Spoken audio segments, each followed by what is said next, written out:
datang kembali di channel saya, channel Tom Price Channel ya. Oke ya, senang sekali bertemu dengan adik-adik sekalian. Ya, terima kasih yang sudah subscribe ke channel saya ya. Oke ya, dan bagi yang anggota-anggota yang baru saya ucapkan selamat datang ya. Oke ya. Nah, di sini pagi ini saya akan men-sharingkan beberapa istilah pada keuangan dan akuntansi. Nah, khususnya pagi ini saya akan sharing ya, sharing ilmu ya. Jadi sharing ilmu itu ya bermanfaat ya, semoga bisa bermanfaat bagi kita semua. Nah, khususnya tentang akun-akun aset ya. Jadi akun-akun aset lancar. Ya, jadi seperti yang adik-adik tahu, aset lancar itu adalah salah satu bagian dari aset perusahaan ya. Oke ya, hanya itu aja ya. Jadi karena videonya cukup singkat ya, mungkin hanya sekitar 20 menit, jadi hanya pada bagian itu aja ya. Oke ya, oke guys, welcome back to my Tom Price channel. So today we are going to learn about some of the fundamental terms in finance and accounting. And today we are going to learn some names of the current assets account and the definitions ya. Oke ya, so let's get started. Langsung aja kita mulai materinya ya. Nah, jadi hal pertama yang akan saya jelaskan di sini adalah tentu saja nama akun-akun harta lancar ya. Jadi adik-adik kita batasi aja ya video kali ini karena waktunya nggak banyak ya.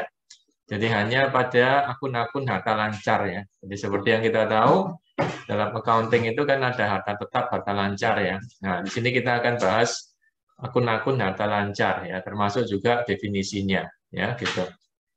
Nah, kemudian akun ini juga berlaku untuk perusahaan jasa, dagang dan manufaktur tentu saja ya. Jadi saya juga akan jelaskan beda antara perusahaan dagang dan manufaktur ya. Dilihat dari akunnya ya, seperti itu. Kemudian teman-teman juga perlu membedakan ya antara klasifikasi dan nama akun ya.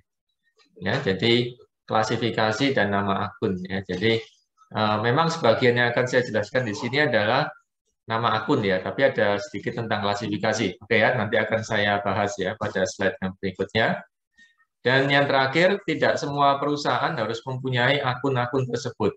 Ya, jadi tidak semua perusahaan harus mempunyai semua akun tersebut. Jadi tergantung kebutuhannya ya. Jadi misalnya perusahaan dagang ya, yang nggak perlu dia punya akun barang mentah atau barang jadi atau barang dalam proses, itu nggak perlu ya. Jadi kalau perusahaan dagang ya akunnya adalah akun merchandise inventory ya, seperti itu ya. Oke, kita mulai. Sebelum kita mulai, maka saya perlu review lagi ya tentang apa itu neraca atau balance sheet ya. Jadi neraca atau balance sheet itu adalah laporan keuangan yang menunjukkan posisi harta dan kewajiban ya. Jadi harta dan kewajiban ya. Oke ya, jadi informasi harta dan kewajiban perusahaan pada tanggal tertentu itu ada pada laporan yang namanya balance sheet ya, laporan balance sheet atau laporan neraca ya gitu. Nah, kemudian neraca atau balance sheet ini kan ada dua bagian ya, kiri sama kanan ya. Nah, saya kasih warna ya, bagian kiri adalah bagian aset atau harta atau aktiva. Nah, itu saya kasih warna hijau. Nah, sedangkan yang bagian kanan atau kewajiban, itu memang ada dua ya, ada kewajiban hutang dan ada kewajiban modal. Itu yang hutang saya kasih warna pink ya, yang modal saya kasih warna blue ya, biru ya gitu. Nah, pada kesempatan kali ini ya, oke ya, kita hanya fokus pada yang aset lancar aja ya. Jadi apa itu aset lancar, apa itu kemudian komponen-komponen atau akun-akun pada aset lancar itu apa saja ya. Jadi seperti itu ya. Oke ya, kita mulai pembahasannya ya. A few moments later. Nah, kemudian sebelum kita mulai, kita juga akan refresh bentar ya. Ya, apa perbedaan akun antara usaha dagang dan manufaktur ya. Nah, jadi usaha dagang atau manufaktur dan usaha trading itu bedanya pada inventorinya, ya. Oke. Nah, jadi kalau usaha dagang itu dia hanya mengenal satu inventory ya, satu jenis inventory, yaitu namanya persediaan barang dagang atau merchandise inventory. Ya, itu yang dia hanya itu aja. Nah, sedangkan yang perusahaan manufaktur dia ada tiga jenis persediaan, yaitu persediaan barang mentah, kemudian persediaan barang dalam proses, dan yang ketiga adalah persediaan barang jadi atau finished goods. Ya, nah jadi kenapa demikian? Ya jelas lah, ya karena kalau perusahaan dagang kan dia istilahnya itu kan perusahaan distributor, ya jadi membeli barang kemudian mendistribusikan kembali. Jadi dia nggak punya barang mentah dan barang setengah jadi dia nggak punya. Ya, jadi persediaannya hanya persediaan barang jadi aja atau dalam slide ini dinamakan persediaan barang dagang atau dalam English-nya adalah merchandise inventory. Ya, gitu. Nah, sedangkan yang di perusahaan manufaktur ya itu kan ada tiga jenis persediaan, yaitu persediaan barang mentah, barang dalam proses, dan barang jadi. Kenapa demikian? Ya ini kembali lagi kepada sifat alaminya perusahaan manufaktur. Ya, jadi perusahaan manufaktur itu kan mengubah barang mentah menjadi barang jadi. Ya, jadi makanya dia ada persediaan barang mentah, kemudian barang setengah jadi, dan juga barang jadi tentunya. Ya, jadi ada tiga jenis, ya seperti itu. Nah, tapi yang saya tekankan di sini adalah akun-akunnya atau praktek atau teknisnya dalam akuntansi. Ya, dalam akuntansi teknisnya adalah kalau dalam perusahaan dagang dia hanya ada satu inventory yaitu inventory barang dagang. Nah, sedangkan untuk yang manufaktur ada tiga jenis ya, jadi barang mentah, barang dalam proses dan barang jadi. Ya, gitu. Ada yang bertanya bagaimana kalau barangnya seperempat jadi atau sudah 3/4 jadi? Itu tetap kita masukkan pada yang kedua, yaitu barang dalam proses itu. Ya, gitu. Oke ya, jadi semoga ini bisa dipahami. Nah, kemudian ada juga yang bertanya pada saya, Pak, bagaimana dengan perusahaan jasa? Nah, perusahaan jasa itu tidak punya persediaan barang jadi atau barang dagang dia nggak punya. Ya, jadi perusahaan jasa itu tidak ada akun persediaan barang dagangannya nggak ada, atau barang mentah, barang setengah jadi, dan barang jadinya nggak ada. Ya, oke ya. Jadi semoga hal ini bisa menjelaskan atau pertanyaan ya dari teman-teman dan adik-adik mahasiswa siapapun ya yang menyimak ya channel ini. Ya, apa beda antara perusahaan dagang, jasa, dan manufaktur kalau dilihat dari laporan keuangannya, ya dilihat dari akunnya. Jadi bedanya di situ ya. Ya, oke ya, langsung aja kita terus ke bagian berikutnya, yaitu akun-akun pada harta lancar. Nah, di slide ini juga termasuk saya akan jelaskan ya. Nah, akun-akun pada harta lancar yang akan saya jelaskan di sini ya. Jadi ada akun kas kecil, ada akun kas di bank, ada akun surat berharga, akun piutang dagang, piutang wesel, piutang bunga, kemudian sewa tempat, dibayar di muka, kemudian juga persediaan barang. Ya, jadi ada kalau kita lihat ada 1, 2, 3, 4, 5 ya. 5 ya, teman-teman sekalian ya. Teman-teman sekalian ada 5 bagian di sini di harta lancar. Yang pertama, bagian pertama adalah berkenaan dengan kas ya, uang ya, uang tunai ya, rupiah ya. Nah, berkenaan dengan rupiah itu kita mengenal ada 3 di sini ya, yaitu kas di perusahaan, kemudian kas di bank, dan yang 3 adalah surat berharga. Ya, kita mengenal itu. Kemudian yang kedua, bagian yang kedua, ya ini mungkin pada maaf pada slide berikutnya akan saya lebih jelaskan ya. Ini ada bagian 1, 2, 3. Nah, pada bagian yang kedua ini ada yang namanya piutang dagang, ya, namanya piutang. Ya, nah piutang itu ada 3 ya, yaitu piutang dagang, piutang wesel, sama piutang bunga. Ya, apakah hanya 3, Pak? Nah, tidak, ya tidak hanya 3. Ya, jadi jika teman-teman punya yang lain, ide yang lain, dan itu pasti ada, saya akan berusaha untuk masukkan ya. Oke ya. Nah, kemudian yang bagian 3 adalah dibayar di muka. Ya, jadi biaya-biaya yang dibayar di muka. Nah, itu di sini yang saya tampilkan adalah sewa, asuransi, sama iklan. Ya, jadi sewa, asuransi, sama iklan. Jadi sewa dibayar di muka, asuransi dibayar di muka, iklan dibayar di muka. Nanti juga akan saya jelaskan apa itu namanya konsep pembayaran di muka. Kemudian yang keempat adalah namanya persediaan atau inventory. Ya, jadi persediaan atau inventory ini juga tadi udah saya jelasin ya, jadi nggak perlu saya ulang lagi ya. Kemudian yang kelima adalah perlengkapan. Nah, dalam hal ini langsung aja saya contohkan perlengkapan kantor. Ya, yaitu apa perlengkapan kantor secara detail, kemudian penjelasannya contohnya apa, saya jelaskan setelah ini. Ya, jadi ingat ya, jadi ada 5 bagian di sini. Ya, oke. Oke, langsung aja kita masuk ke bagian yang pertama, yaitu harta lancar pada bagian kas, ya, yang berhubungan dengan kas atau uang tunai. Ya, seperti itu. A few moments later.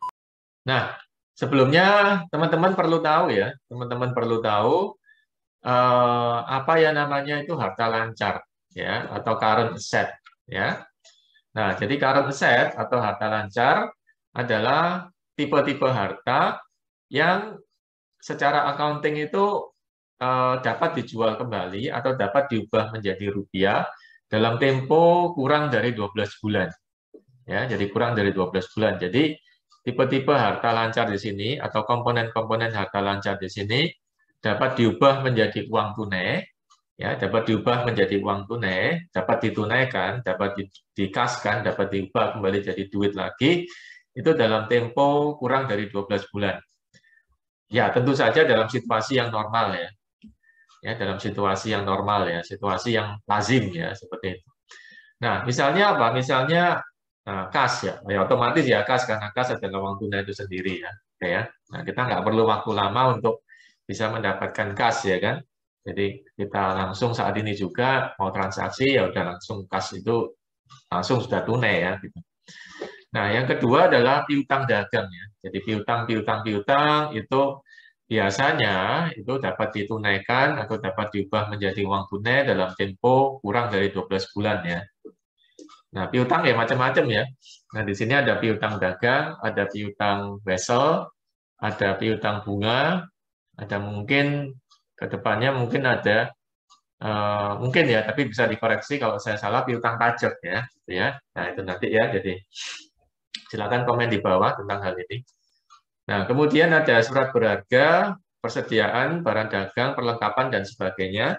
Nah, ini yang tentu saja yang sesuai dengan yang ada di sini ya guys ya. Nah ini ya di daftar akun-akun di sini ya. Nah ini semua adalah yang termasuk harta lancar ya.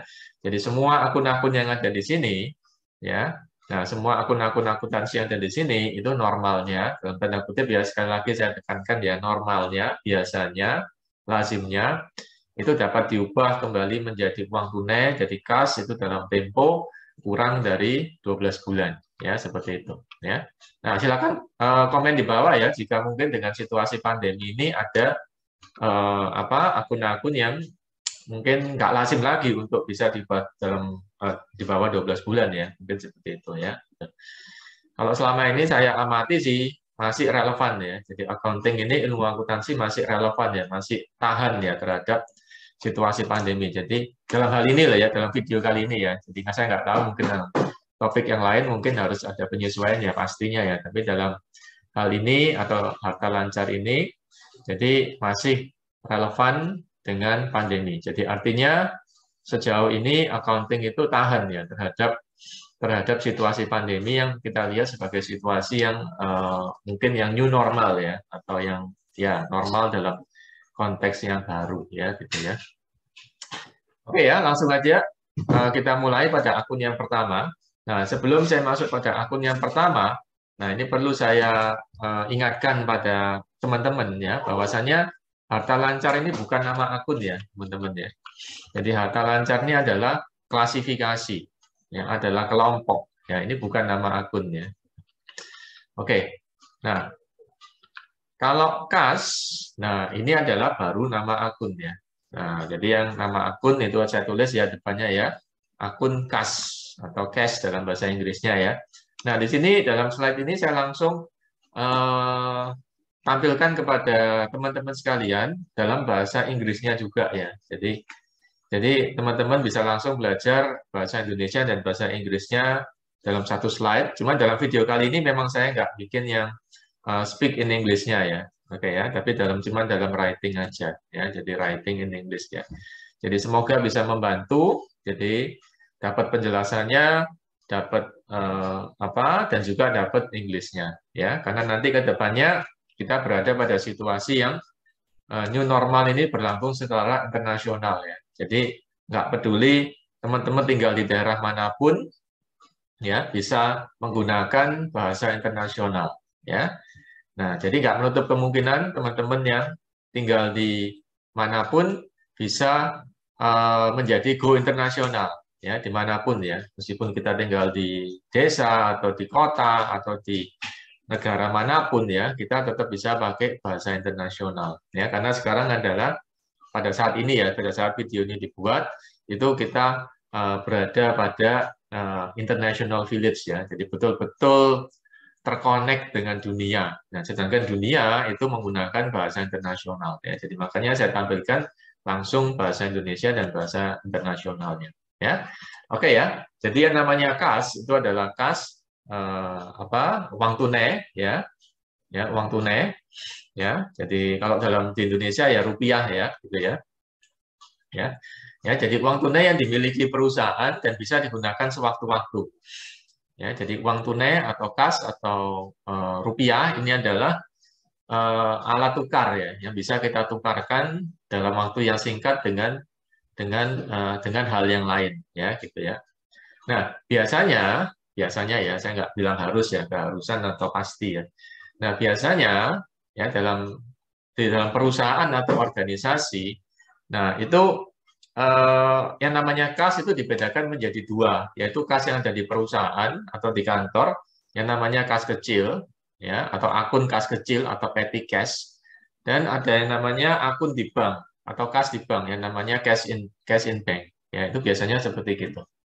Oke ya, kita akan bahas apa itu kas kecil atau kas di perusahaan dan kas di bank ya pada slide yang berikutnya.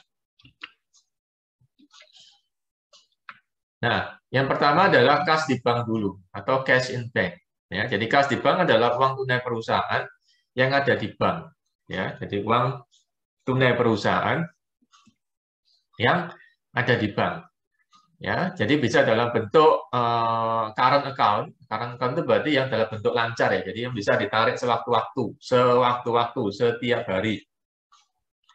Ini bisa ditarik ya, bisa dipindahkan, bisa ditukerin ya, bisa diapa-apain ya. Karena dia pada current account ya, account yang lancar ya. Atau mungkin bisa dalam bentuk time deposit account. Ya, time deposit account atau rekening deposito ya gitu.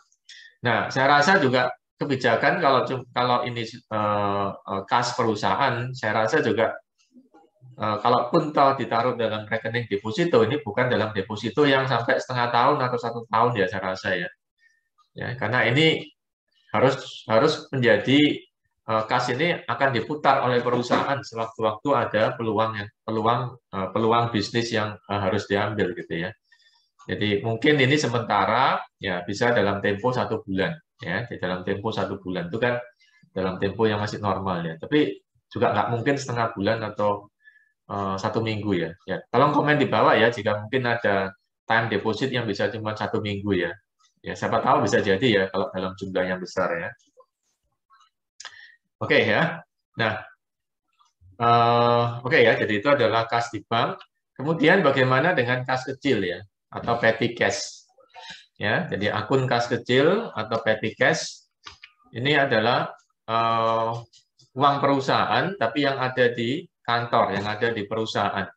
Ya, yang biasanya digunakan untuk kegiatan operasi normal perusahaan untuk sehari-hari dan bisa jadi ini dalam bentuk uang tunai ya.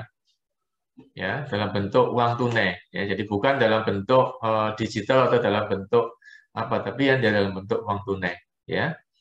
Nah, jadi jumlahnya relatif kecil dan untuk keperluan sehari-hari. Ya, jadi contohnya misalnya kita akan membayar atau akan beli misalnya ballpoint, kertas atau ya yang di sekitar perusahaan, mungkin ada konsumsi atau beli sesuatu di mana kita nggak bisa pakai transfer. Ya. Nah, itu perlu ada kas kecil atau petty cash. Nah, memang dengan perkembangan teknologi sekarang ya dan pembayaran digital yang semakin mudah, maka menurut saya secara pribadi semakin lama jumlah petty cash ini bisa kita minimalisir ya. Ya, jadi kita bisa tingkatkan akun kas di banknya ya. Nah, apalagi sekarang udah banyak yang namanya fintech ya, fintech dan sebagainya dengan berbagai macam kemudahan.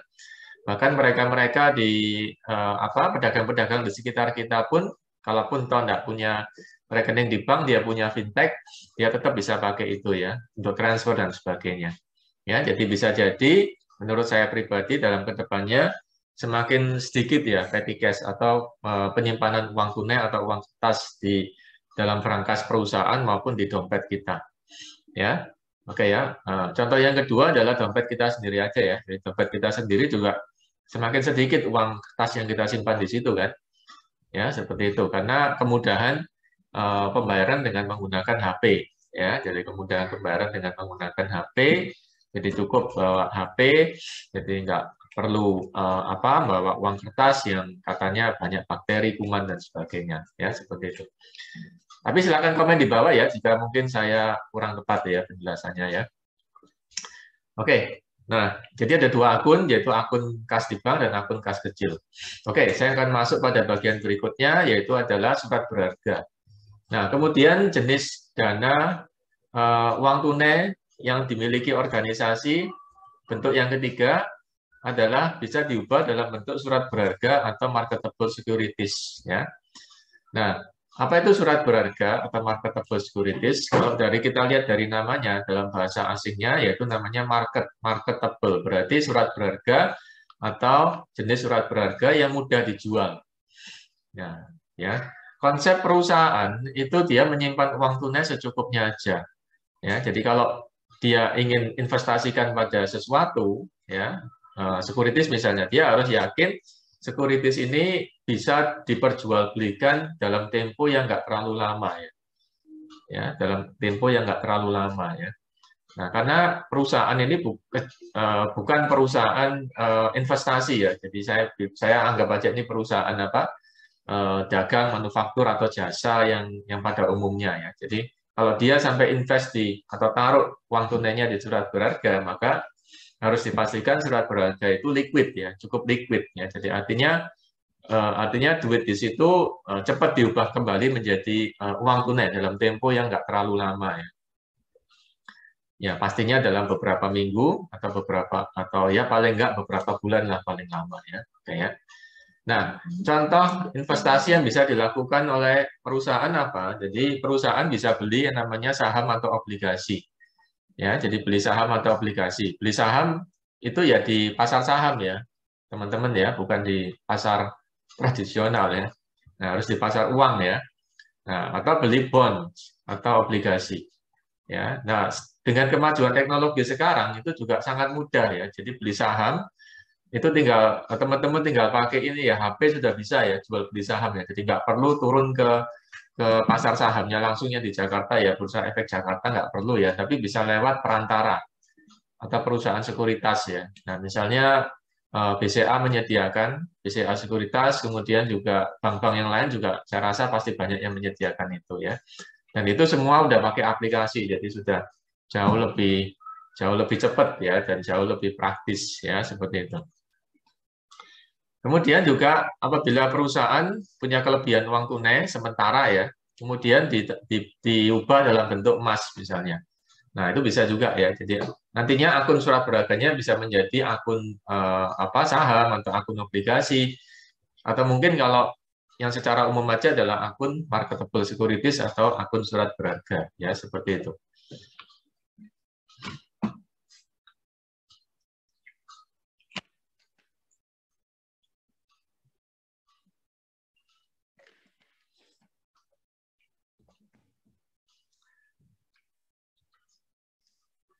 Nah, kemudian kita masuk pada bagian yang kedua. Nah, bagian yang kedua ini adalah piutang dagang. Ya. Jadi piutang dagang.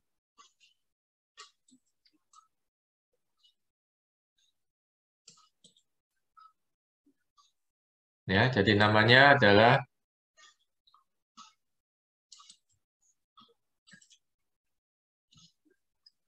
piutang dagang. Jadi piutang dagang ini bagian kedua dari akun-akun harta lancar, ya, atau yang dalam bahasa Inggrisnya account receivable atau AR. Ya, jadi piutang dagang adalah hak perusahaan untuk menagih sejumlah uang pada pihak ketiga, ya, dan kewajiban pihak ketiga untuk membayar sejumlah uang kepada perusahaan. Nah, itu adalah yang namanya piutang dagang dalam jangka waktu yang pendek dan tanpa ada perjanjian formal. Ya, jadi misalnya saya buka usaha dan ada orang yang beli tapi nggak langsung bayar pada saat itu ya. Nah, ya bisa jadi kan dia ambil dulu barangnya, saya kerja dulu, tapi uangnya belum dituntaskan langsung ya. Nah, itu kita masukkan nilai yang belum dia tuntaskan, nilai yang belum dia bayar dalam akun yang namanya akun piutang dagang.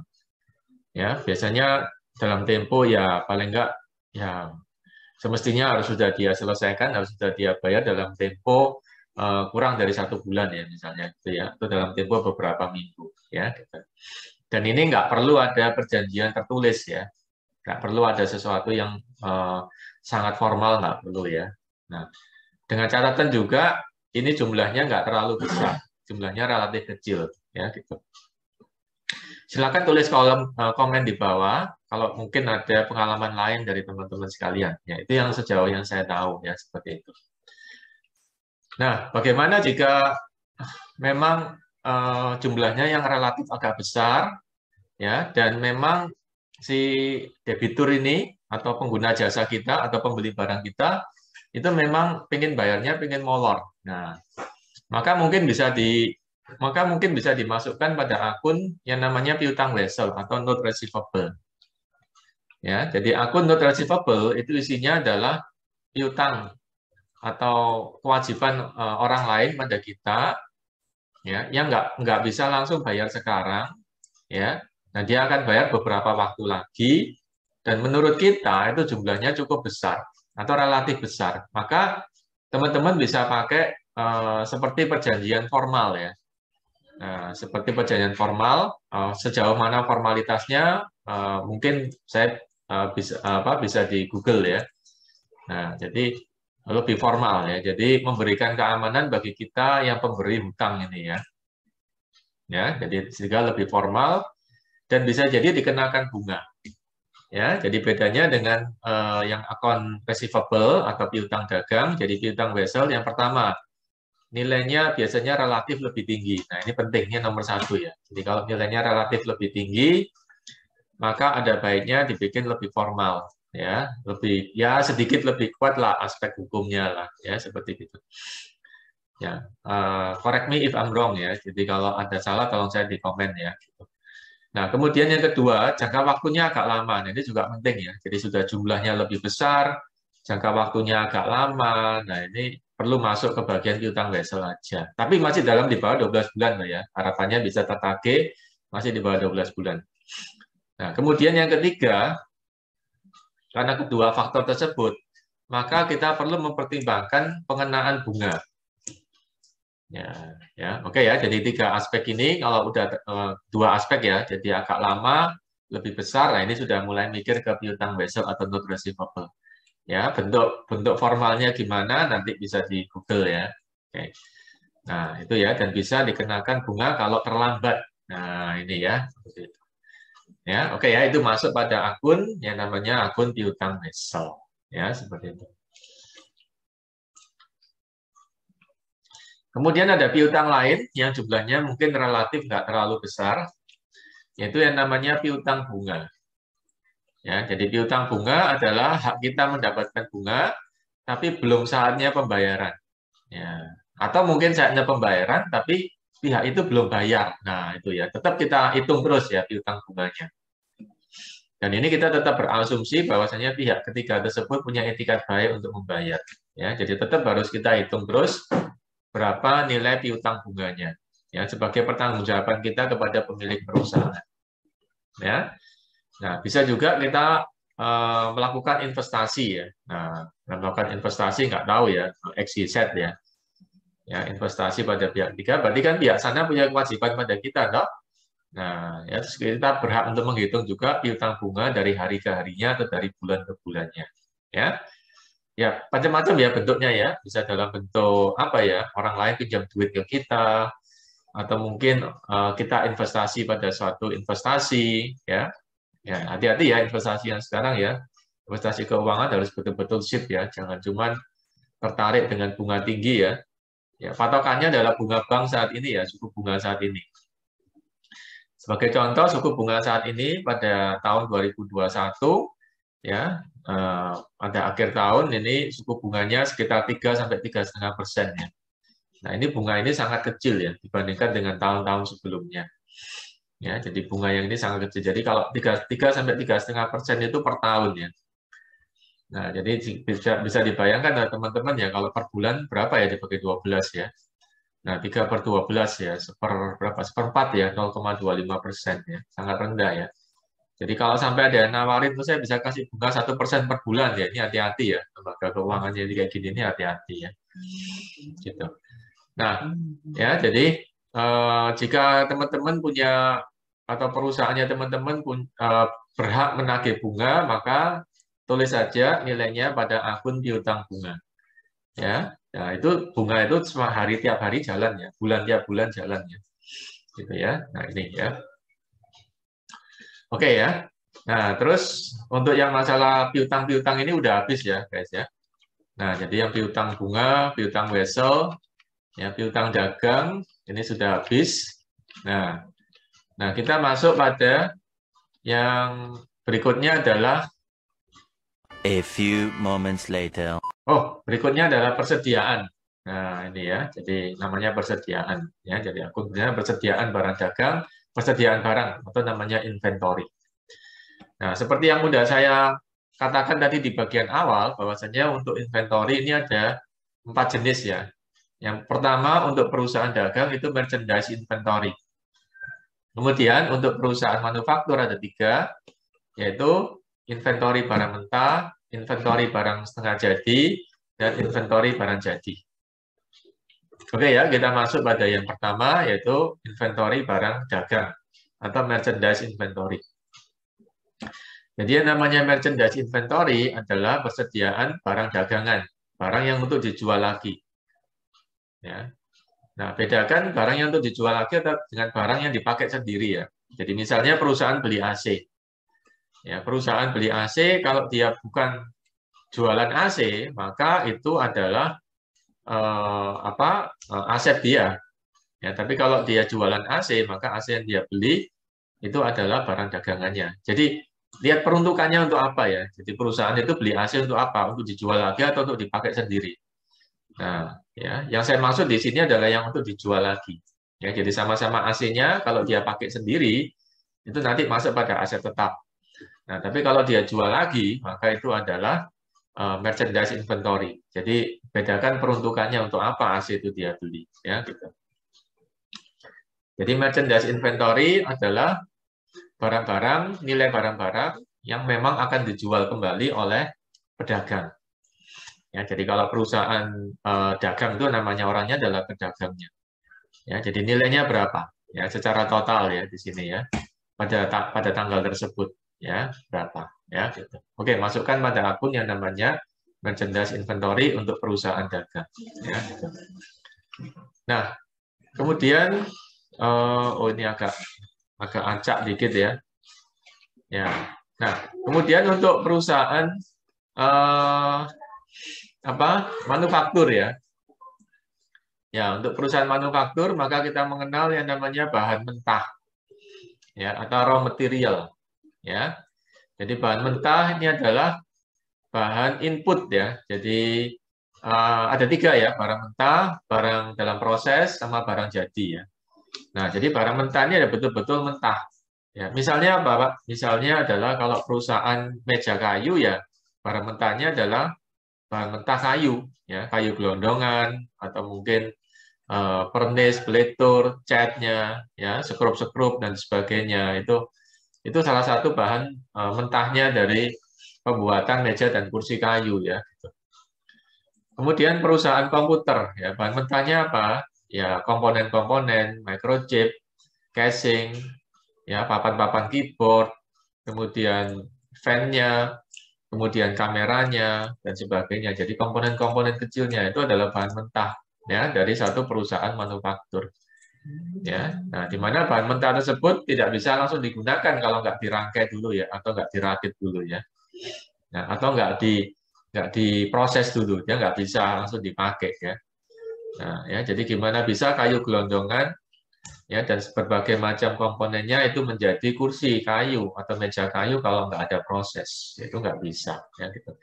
Nah, jadi kalau teman-teman beli bahan mentah ya, misalnya bahan mentahnya adalah kayu-kayu tersebut, potongan-potongan kayu, cat dan sebagainya, sebelum diolah, nah itu dicatat pada akun yang namanya persediaan barang mentah. Ya, jadi berapa nilainya ya, nilainya itu berapa. Ya, oke. Kemudian yang kedua, sebelum menjadi barang jadi, tentu saja ada istilah barang dalam proses. Ya, dalam bahasa Indonesia ada dua istilah yang populer digunakan ya, yaitu barang dalam proses dan barang setengah jadi. Ya, singkatannya adalah BDP. Tapi saya lebih condong ke arah barang dalam proses.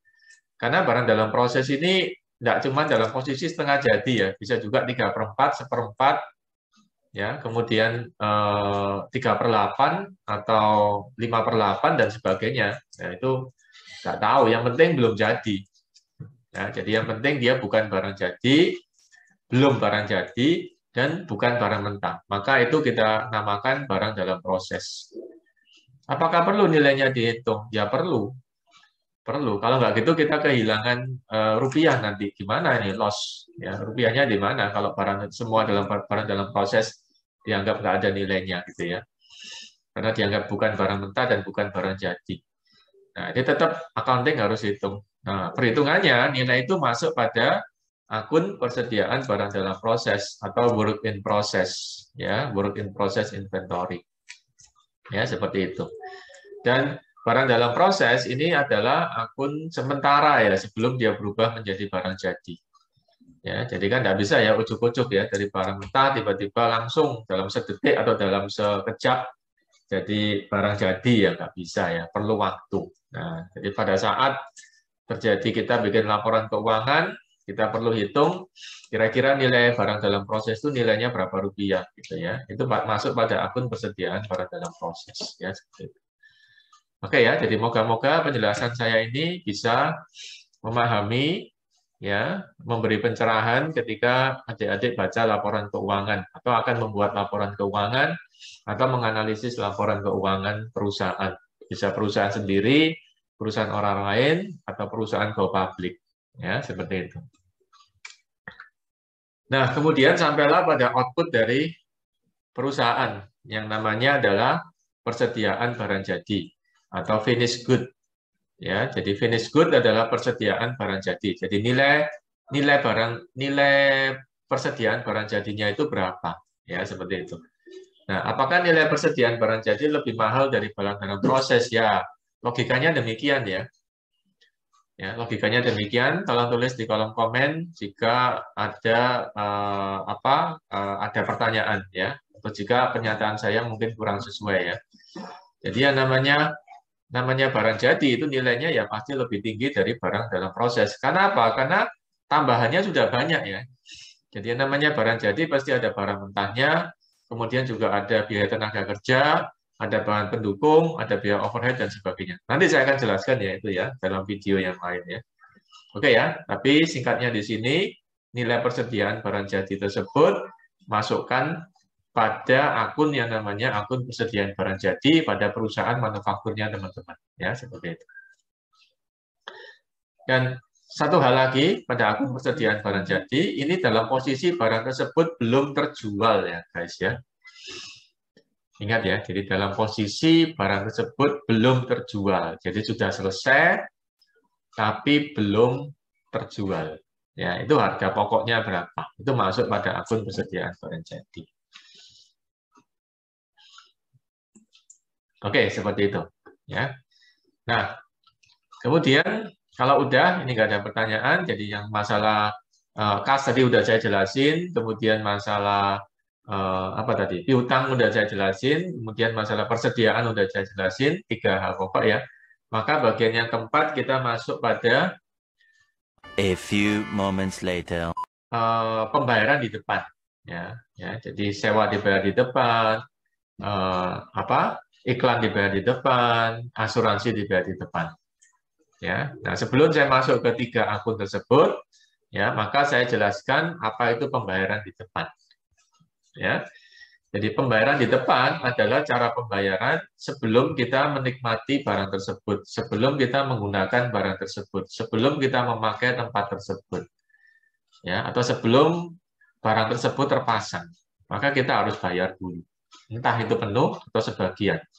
Ya anggap aja di sini penuh ya, gitu ya. Nah kita harus bayar dulu.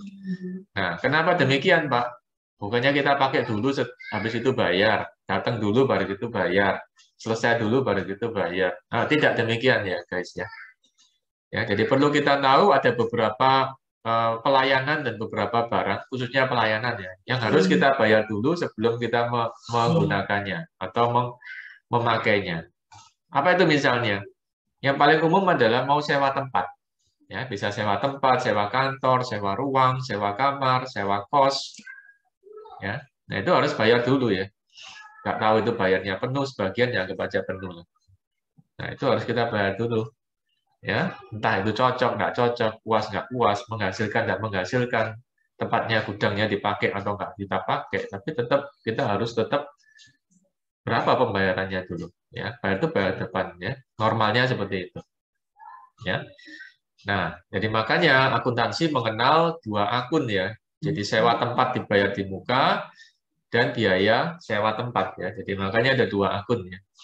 Ya, jadi akun yang pertama adalah sewa tempat dibayar di muka. Jadi istilahnya adalah dibayar di muka. Kemudian ada akun yang namanya biaya sewa tempat. Ya. Ada yang namanya asuransi dibayar di muka dan ada yang namanya biaya asuransi dibayar di muka. Ada yang namanya iklan dibayar di muka dan ada yang namanya biaya iklan dibayar di muka. Ya. Nah, jadi seperti gitu konsepnya. Ya. Oke, kita masuk pada komponen yang pertama yaitu sewa tempat dibayar di muka. Ya, akun sewa dibayar di muka. Nah, memang dalam bahasa Indonesia itu tidak ditulis sewa tempat ya, tapi ini tahu sewa adalah sewa tempat biasanya atau yang namanya rent ya. Rent, R-E-N-T. Rent itu sewa tempat ya. Prepaid itu artinya bayar depan. Ya. Nah, berarti akun sewa dibayar di muka adalah sejumlah uang yang teman-teman bayarkan ya, teman-teman bayarkan saat mau sewa tempat, sewa gudang, sewa kantor, sewa ruang, sewa gedung, sewa kos, sewa kamar, ya, sewa hotel. Ya, tapi yang umum di sini adalah bukan itu ya, yang umum adalah gudang, kantor atau gedung, yang umum di sini ya. Itu ya. Nah, jadi ini saya nggak ngomongin yang kos atau hotel atau kamar ya, tapi umumnya adalah untuk yang gudang, kantor atau apa tadi saya bilang, gudang, kantor atau gedung ya, bangunan ya seperti itu. Ya, maka kita membuka kalau kita udah bayar ini, kita sewa gedung, kita buka akun, kita masukin nilai berapa yang kita bayar. Ya, di mana di akun sewa tempat dibayar di muka ini. Ya, gitu ya. Gitu. Silakan tulis di komen ya jika mungkin ada sewa-sewa lain yang juga seperti begini ya. Yang saya tahu ini sewa tempat ya, sewa tempat, ruang dan sebagainya. Nah, kemudian kalau sudah berjalannya waktu, maka nilai akun sewa dibayar di muka ini akan menurun dan berubah nama menjadi akun biaya sewa. Ya, menjadi akun biaya sewa. Ya, jadi akun biaya sewa ini adalah biaya atas penggunaan tempat atau gedung yang telah hangus karena berjalannya waktu. Ya, jadi di sini yang menjadi yang membuat hangus adalah berjalannya waktu. Nah, ini perlu digarisbawahi ya.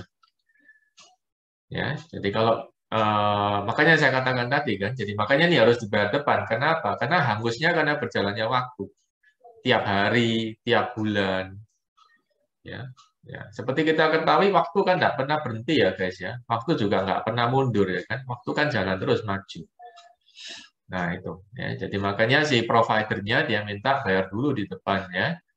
Nah, karena apakah you itu puas nggak puas, cocok nggak cocok, terpakai nggak terpakai, efektif nggak efektif, tetap itu tempat harus kita bayar. Nah, dengan berjalannya waktu, maka akun sewa dibayar di muka akan berubah nama menjadi akun biaya sewa. Ya, jadi accounting cara kerjanya seperti begitu. Ya, jadi nggak langsung biaya sewa, enggak ya. Kita bayar untuk 1 bulan atau 12 bulan ke depan 12 juta. Langsung saya masukkan ke biaya sewa. Oh no, nggak seperti begitu ya. Karena belum kita nikmati, masih pada saat bayar pertama. Itu namanya adalah sewa dibayar di muka.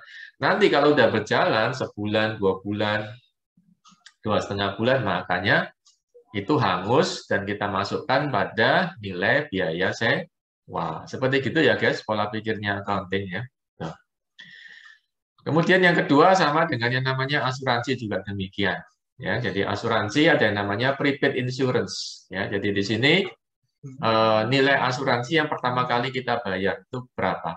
Nah, dengan berjalannya waktu harian atau mingguan atau bulanan, maka prepaid insurance akan berubah nama, ya, akan hangus ya.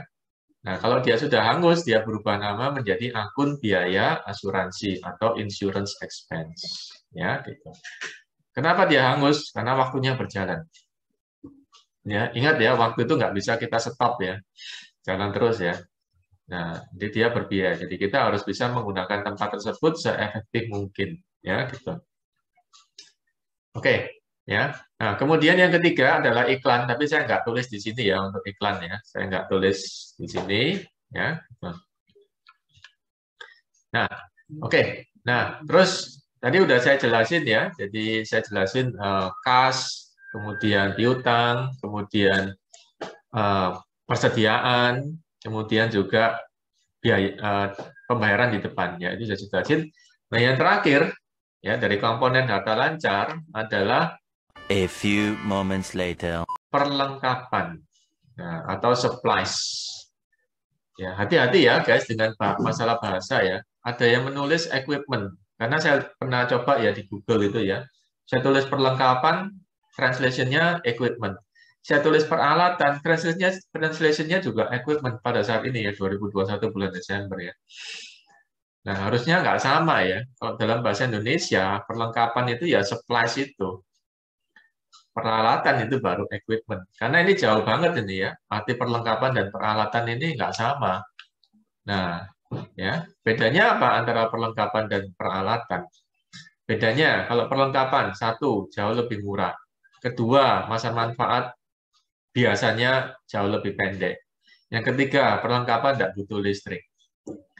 Ya, nah, tapi yang pertama tadi yang paling penting ya. Jadi dari rupiah perlengkapan itu harga belinya jauh lebih rendah. Itu yang paling penting ya. Gitu. Ya, itu membedakan antara perlengkapan dan peralatan atau equipment. Dan perlengkapan di sini bahan habis pakai ya. Jadi begitu selesai ya habisnya. Contohnya apa? Contohnya adalah perlengkapan kantor, stationery, kertas, staples, mungkin pena, pensil, kotak sampah, correction pen ya. Contohnya seperti begitu ya. Nah, itu adalah perlengkapan kantor ya. Jadi ciri-cirinya harganya relatif murah, jangka waktu manfaatnya relatif pendek, usianya jauh lebih pendek. Kalaupun kalau lebih usianya dia agak panjang kayak misalnya stapler ya, tapi kalau harganya dia relatif murah kita masukkan aja di perlengkapan. Terus yang ketiga, dia juga nggak butuh energi listrik biasanya. Jadi nggak pakai listrik ya, gitu ya. Oke ya, itu adalah perlengkapan. Ya, dalam hal ini langsung aja saya contohkan perlengkapan kantor, ya guys ya.